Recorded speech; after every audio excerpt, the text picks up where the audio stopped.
وحكاية فيلمنا بتبدأ في مدينة كهنداك سنة 2600 ما قبل الميلاد، يعني أيام أجدادنا الفراعنة. وبيكون في ملك شرير اسمه الملك أكتون السادس، وبيحتل أكتون هو وجيشه مدينة كهنداك وبيستعبدوا شعبها، وبيأمر الشعب بالحفر والبحث عن معدن اسمه معدن الأترونيوم، لأن المعدن ده ليه خواص سحرية خاصة وبيعطي للشخص قوة جبارة. وعشان كده بيقرر الملك يصنع لنفسه تاج من الأترونيوم عشان يكون أقوى ملك على وجه الكرة الأرضية. وبنشوف راجل عجوز من عمال الحفر بيلاقي حجر الأترونيوم وبيروح يديه للحارس وهو فرحان لأنه متوقع إن الملك هيكافئه مكافأة عظيمة، ولكن بتكون المكافأة إن الحارس بيقتل الراجل العجوز وبيرميه من فوق الجبل. وبيكون واقف ولد صغير لكنه شجاع وبيشوف الحارس وهو بيقتل الراجل العجوز، وبيقرر الولد ده ينتقم من الملك ورجالته وما ينولش للملك مراده، وبيجري بسرعة وبيشد الحجر من الحارس وبيقف على حافة الجبل وبيرفع إشارة الحرية وبيتضامن معاه باقي الشعب. وطبعا هو كده عصى أوامر الملك، وبيأمر الملك بقتله قدام عامة الشعب عشان يكون عبرة ليهم وما يفكرش حد تاني يعمل زيه في يوم من الأيام.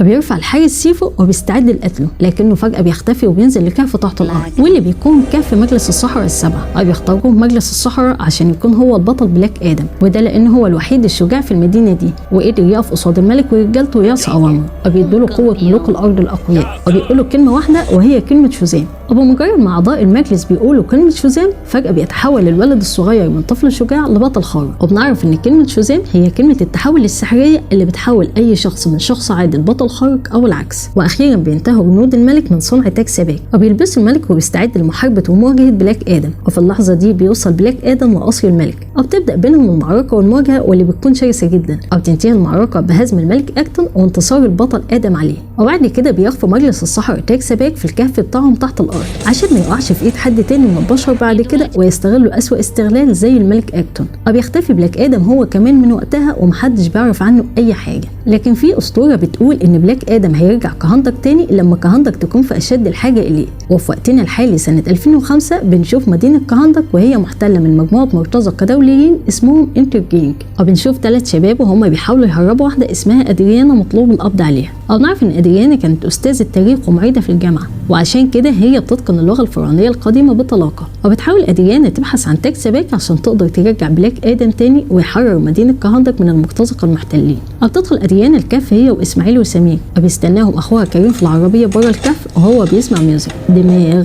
وبتلاقي تاج سباك ثابت في الهواء، وبتتسلق فوق الصخور وبتمسك التاج، لكن فجأة بتدخل عليهم الشرطة وبيطلبوا منها تديهم التاج وتسلم نفسها، وإلا هيقتلوا أخوها كريم قدام عينيها. وفعلا بتضطر أدريانا إنها تستسلم وتديهم التاج، وبيتعامل معاها أحد الشرطيين بعنف وبيزقها وبيوقعها على الأرض، وبتقع أدريانا فوق قبر مجهول. وبعد ما بتقرأ الكلمات والرموز اللي منقوشة فوق القبر ده بتعرف إن ده قبر البطل بلاك آدم، وقرر انها تنتقم من المرتزقة المحتلين وتحيي البطل آدم عشان ينتقم منهم ويخلص عليهم ويحررهم ويحرر كهندك منهم ومن شرهم. وبمجرد ما أدريانا بتقول كلمة التحول السحرية واللي هي كلمة شوزام فجأة بيحصل بعض الانفجارات الشديدة في الكهف، وبيخرج من القبر شخص غريب وعملاق، وبيكون هو ده البطل بلاك آدم. وبيبدأ بلاك آدم يحارب المرتزقة المحتلين ويموتهم كلهم ويخلص عليهم. قطع صخر كبير على أدريانا لكنه بينقذها وبيدمر الصخر قبل ما تقع عليها. وبتشوف أدريانا الشنطة اللي فيها التاج، وبتروح بسرعة وبتفتح الشنطة وبتاخد منها التاج بدون ما حد يشوفها أو ياخد باله منها. وبعد كده بتهرب هي وكريم بره الكهف بسرعة، عكس إسماعيل اللي بيتدمر الكهف عليه وبيموت. وأثناء هروب أدريانا وكريم بالعربية بيقطع عليهم بلاك آدم الطريق وبيظهر قدامهم فجأة. وفي اللحظة دي بيضربوا جندي بصاروخ قوي مصنوع من الأترونيوم، وبيسيبوا إصابة جامدة بتخليه يفقد الوعي ويغمى عليه. تاخده أدريانا لبيتها وبتعالجه، وبعد لحظات بيفوق آدم من حالة الإغماء اللي كان فيها، وبيلاقي أمون واقف قدامه، وبنعرف إن أمون ده يبقى ابن أدريانا. وبيسأله آدم وهو بيقول له أنا فين؟ بيرد عليه أمون وبيقول له أنت في مدينتك، مدينة كهندك. وبيبص آدم من الشباك وبيشوف التمثال اللي بنوه شعب كهندك من آلاف السنين، وبيعرف إنها فعلا مدينته لكنها بتكون اتغيرت تماما. وبيقرر إنه يسيب المدينة ويمشي، وبيقول إن الديار دي مش ديار. لكن أمون وأدريانا بيحاولوا يقنعوه يفضل معاهم ويساعدهم ويحرر أرضهم من المرتزقة المحتلين، لكن برضه بلاك آدم مش بيهتم لكلامهم وبيسيبهم وبيمشي. وبيخرج أمون وراه بيحاول يدور على طريقة تخلي آدم يشوف الذل والعبودية اللي هم عايشين فيها، لحد ما بيجيله فكرة عبقرية وهي إنه بيتعمد يستفز ضابط المرور ويخرجه عن شعوره، عشان أكيد الضابط الضابط هيتعامل معاه بعدوانيه كالعاده، وفعلا الضابط بيتعامل مع امون بعدوانيه شديده جدا. وفي اللحظه دي بيكون ادم واقف قدام التمثال بتاعه وهو حزين جدا وكانه بيلوم نفسه على شيء ما،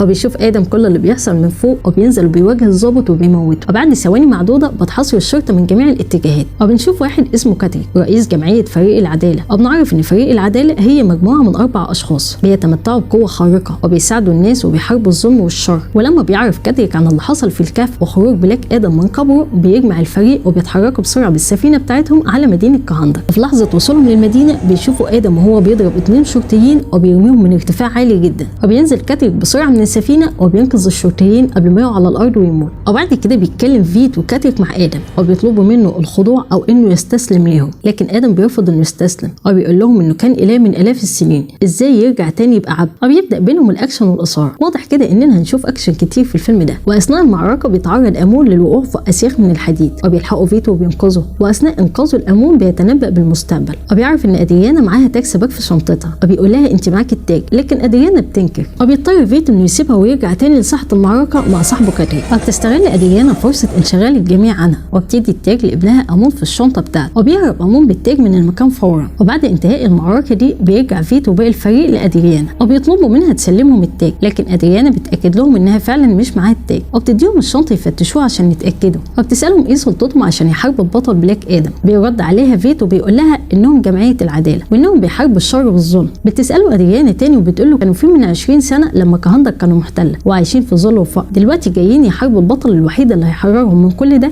بيرد عليها كاتريك وبيقول لها انت فاهمه غلط، بلاك ادم مش بطل ولا حاجه، وانه من الاف السنين بعد ما اكتسب القوه الساحره ووصل لقصر الملك اكتون، في اللحظه دي ملحقش الملك اكتون يلبس التاج، واستغل ادم ضعف الملك وقتله هو وكل جنوده ودمر القصر بيهم تماما. ومش كده وبس، بدا يستغل ادم قوته اسوء استغلال ويقتل الناس ويدمر البشر والمدينه، وعشان كده مجلس الصحراء حبسوه في قبر تحت الكهف. وبتحاول ادريانا تلاقي بينهم حل وسط وبتاخدهم لمكان بلاك ادم عشان يتكلموا ويتعاونوا مع بعض ويساعدوا شعب كهندك ويحرروا المدينه من مرتزقه انترجرينج. واثناء كلامهم مع بعض بيتصل امون على والدته ادريانا وبيقول لها وهو خايف ومرعوب ان اسماعيل هجم على الشقه ومعاه شرطه انترجرينج عشان ياخدوا منه التاج، ولما امون رفض يديهم التاج ضرب كريم برصاص في صدره وبيحاول حاليا يمسكه هو كمان عشان يقتله وياخد منه التاج. وبتخاف ادريانا على ابنها امون جدا وبتترجى ادم يساعدها وبتقول له حتى لما كنتش بطل من 5000 سنه دلوقتي تقدر تكون بطل وتنقذ ابني امون. وفعلا بيتحرك ادم بسرعه هو وباقي فريق العداله على شقه ادريانا، واول ما بيوصل ادم بيشوف شرطي وهو بيحاول يخطف امون على دراجه ناريه وبينقذ امون منه وبيضربه، وبيبدا يحارب شرطه المرتزقه ويقتلهم واحد ورا التاني. وبيستغل اسماعيل فرصه انشغال ادم في محاربه المرتزقه وبيخطف امون وبياخده معاه بدراجه جويه، وبيشوف ادم من فوق وهو بيخطف امون وبيتحرك وراهم بسرعه، لكن اسماعيل بيكون اذكى منه وبيحاول يشتت تركيزه وبيتكلم اتباعه يبعتوا له اكتر من دراجه ناريه في وقت واحد عشان ادم يتوه بينهم، وفعلا بيشتت تركيز ادم وبيتوه بينهم ومش بيعرف اي واحده فيهم اللي بيكون موجود فيها امون. وبكده بينجح اسماعيل وبيقدر يهرب منه بسهوله، وبيروح فيت لشقه ادريانا عشان ينقذ كريم قبل ما يموت وبيتنبأ بمستقبله وبيطمنه وبيقول له ما تخافش، مش هتموت مضروب برصاص وانما هتموت صعقا بالكهرباء.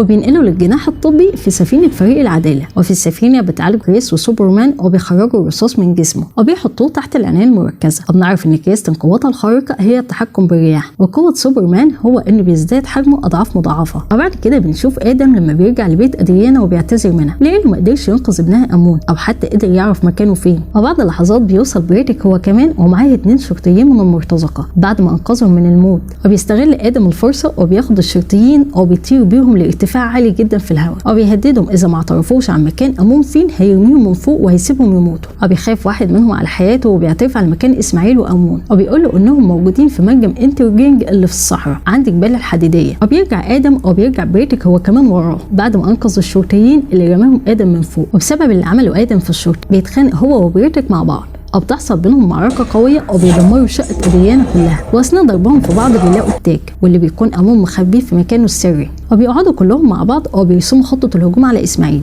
وبعد ما بيرسموا الخطه بيتحركوا الفجر كلهم على منجم الحديديه في الصحراء مكان وجود امون واسماعيل، واول ما بيدخلوا المنجم بيرفع اسماعيل السلاح على امون وبيهددهم اذا ما ادوهوش التاج هيقتله. وبتخاف ادريانا على ابنها جدا وبتضطر انها تديه التاج، وبيقول لهم اسماعيل ان التاج ده يبقى ملكه الشرعي اللي ورثه من جده الملك اكتون، وبيعترف لهم السر اللي مخبيه عنهم وسر تمسكه بالتاج ده ايه. فبيقول لهم ان هو يبقى اخر واحد موجود من نسل الملك اكتون، ووعد اجداده انه مش هيرتاح ولا يهداله بيل غير لما يرجع تاج سباك تاني، بيبقى هو الملك على كهندك زي ما كان بيحلم جده الملك بالظبط. وبيقول لادم انت بكيت كتير جدا وحزنت بشده لما مات هورود. فبيساله بيقول له هتبكي قد ايه لما تشوف امون وهو بيموت قدام عينيك. لكن ادم بيلحقه وبياخد الرصاصه بداله وبتخترق جسمه، وفي نفس اللحظه اللي بتخترق فيها الرصاصه جسم ادم هي نفس اللحظه اللي بيلبس فيها اسماعيل التاج. وبعد ما بيلبس التاج بيحصل انفجار قوي جدا في المنجم، وبيتحرق اسماعيل وبيموت، وبيحمي فريق العداله ادريانا وامون وكريستن من الانفجار. وبعد كده بياخد امون فيت للجناح الطبي اللي في السفينه عشان يعالجه، وبيدور سوبرمان وكريستن على التاج وبيلاقوه، وبيروح كاتريك ورا ادم وبيساله من هو هاروت اللي ذكره اسماعيل في حديثه معاهم. بيبدا ادم يتذكر وبيرجع فلاش باك 5000 سنه لورا، وبيقول له ان هاروت يبقى ابن البطل اللي تحدى الملك وامر الملك بقتله. ولما تحول هاروت لبطل خارق ما قدرش الملك ورجالته على هزيمته وحاولوا يقتلوا افراد اسرته. ولما رجع هاروت البيت لقى والدته مقتوله، ووالده اللي هو بيكون بلاك ادم بيصارع الموت. ولما هاروت بيشوف باباه قدام عينيه في الحاله دي مش بيقدر يتحمل وبيقرر يديه قوته الخارقه، وبيرجع هو لطفل صغير. وفي اللحظه دي بيستغلوا جنود الملك ضعف هاروت وبيقتلوه قدام عيون والده بلاك ادم، وعشان كده انتقم من الملك اكتون ورجالته ودمر بيهم القصر تماما. وبكده بنكتشف ان تمثال البطل هو تمثال هاروت مش تمثال بلاك ادم. وبيقرر ادم يتخلى عن قوته الخارقه وبيقول كلمه التحول السحريه واللي هي كلمه شوزام. بمجرد ما ادم بيقول كلمه شوزام بيرجع لراجل عجوز وجسمه ضعيف، وبيطلب من كاتريك يحرص على انه ما يرجعش يقول كلمه شوزام دي مره تانية. وعشان ادم ما يقدرش يقول كلمه التحول السحريه تاني بياخدوه بالسفينه لمكان سري تحت المحيط، والمكان ده بيكون اسمه موقع اكس. وموقع اكس ده بيكون متخصص في دفن اخر سلاله فرعونيه لسه موجوده على الكره الارضيه، وبيضعوه في حاله الحياه المعلقه لمنعه من استعاده قوته مره تانية. وبتحاول ادريانا تفهم الكلمات والرموز اللي مكتوبه على تاج سباك، وبيكون مكتوب عليه السبيل الوحيد للحياه هو الموت، نفس الجمله اللي قالها اسماعيل قبل ما يموت بثواني. وبتكتشف ان عشان اسماعيل يكتسب قوه سباك الشيطانيه لازم يموت الاول وتنزل روحه عند عرش ابليس والعياذ بالله ويتحول لشيطان خارق هو كمان. وبعد لحظات معدوده بيظهر شيطان عملاق من تحت المحيط، وبيحاول فريق العداله يهزمه، لكن الشيطان بيكون اقوى منهم كلهم وبيدمر السفينه بتاعتهم. وبمجرد ما بيظهر الشيطان بيحيوا اعوان الملك اكتون اللي ماتوا من 5000 سنه واللي بيكونوا عباره عن هيكل عظميه، وبيتعاونوا مع الشيطان وبينتشروا في شوارع المدينه كلها. وبينزل فيت تحت المحيط لموقع اكس، وبيدخل لعقل ادم وبيقول له ان الشيطان سباك ظهر اخيرا ولازم يرجع عشان هو الوحيد اللي هيقدر يهزمه. وبيفوق ادم من حاله التنويم اللي كان فيها، ولما بيسمع فيت بتشتعل جواه نار الانتقام من تاني، وبيقول كلمه التحول السحريه شوزان، وبيرجع لمحاربه الشيطان سباك. وبيتعاونوا معاه فريق العداله، واثناء المعركه بيقدر الشيطان يهزم فيت وللاسف بيموته. وادريانا وامون واهالي مدينه كهندك كلهم بيتعاونوا مع بعض وبيكونوا على قلب راجل واحد، وبيحاربوا اعوان الملك اكتون وبيخلصوا عليهم كلهم. وبيكتسب كاتريك قوه صديقه المقرب فيت، وبيتحول لاكتر من شخص في وقت واحد، وبيهجموا على الشيطان وبيأيدوا حركته. بيمسك ادم سباك من قرونه وبيقسمه نصين وبيخلص عليه. وبيعيش ادم بعد كده في مدينه كهندك وبيكون هو الملك عليها وبيحكم اهلها وبيعيشوا في سلام.